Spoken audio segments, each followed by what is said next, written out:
ان میں سے ایک ذوالحجہ کے 10 دن بھی ہیں۔ ایک روایت میں ہے آپ صلی اللہ علیہ وسلم نے فرمایا اللہ تعالیٰ کو اتنی زیادہ عبادت دوسرے دنوں کی پسند نہیں جتنا زیادہ نفل عبادت ان دنوں کی پسند ہے۔ فرائض رمضان اپنی جگہ ہے، وہ تو فرض ہے، اس کا مقام اپنی جگہ ہے، نفل عبادات میں ان دنوں کی عبادت کے برابر کوئی کسی دن کی عبادت نہیں ہے۔ حضرت عائشہ رضی اللہ عنہا کی روایت ہے کہ آپ صلی اللہ علیہ وسلم نے جب یہ بات فرمائی تو صحابہ اکرام نے عرض کیا اللہ کے رسول اس کے برابر کسی چیز کی عبادت نہیں ہے؟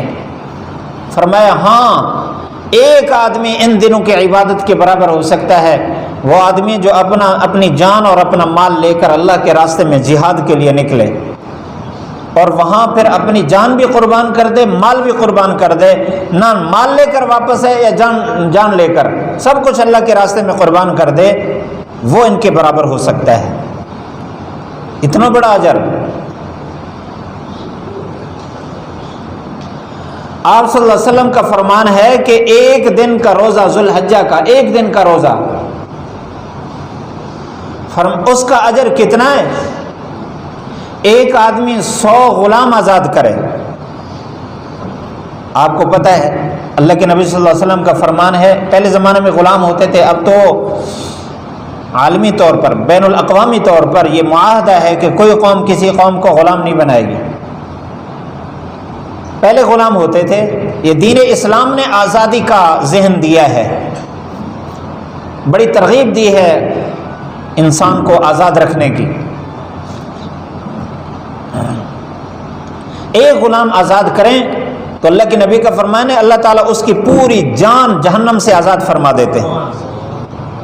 تو ایک دن کا روزہ، اس کا اجر ذوالحجہ کے 9 دن جو پہلے ہیں، ایک دن کا روزہ، 100 غلام آزاد کرنا، 100 گھوڑے اللہ کے راستے میں جہاد کے اندر وقف کرنا، اور 100 اونٹ اللہ کے راستے میں قربان کر کے فقراء میں تقسیم کرنے کا جتنا اجر ہے اتنا ایک روزے کا اجر ہے۔ پھر آپ نے فرمایا کہ 8 ذوالحجہ کی قیمت بڑھ جاتی ہے۔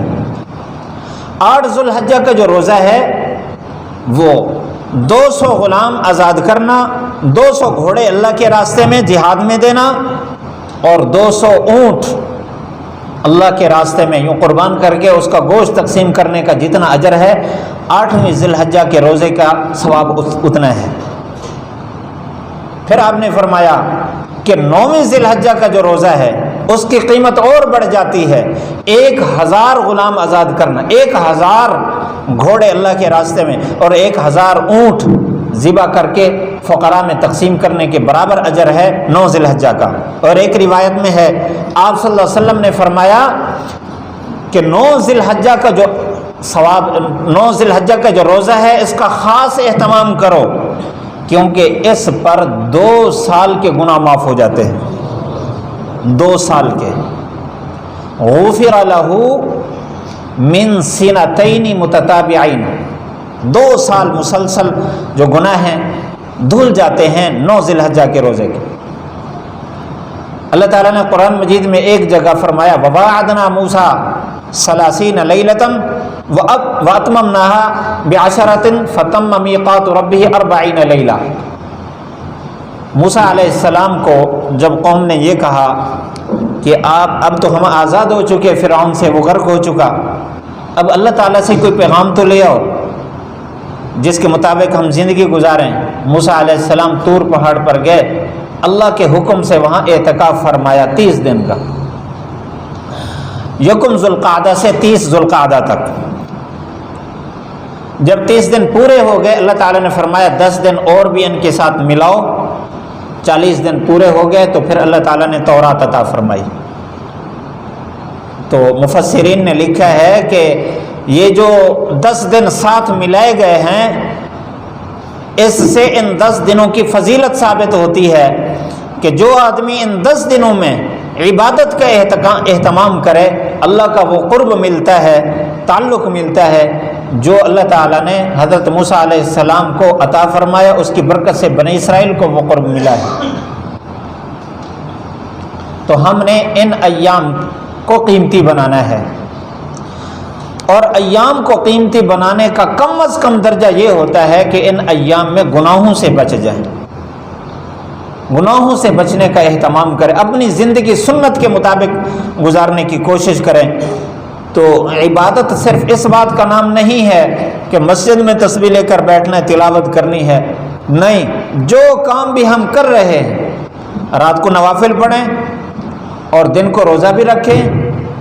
ساتھ یہ ہے اگر اس کی طاقت نہیں ہے، بوڑھا آدمی ہے، مریض ہے، گرمی کے موسم میں طاقت نہیں ہے روزہ رکھنے کی، کم از کم جو کام بھی کر رہا ہے اس کو سنت کے مطابق کر لے۔ تجارت کر رہا ہے، دکان پر بیٹھا ہے، سنت کے مطابق تجارت کرے۔ کاشتکاری کر رہا ہے تو کسی عالم سے پوچھ لے کہ کاشتکاری کا سنت طریقہ کون سا ہے، وہ اختیار کر لے۔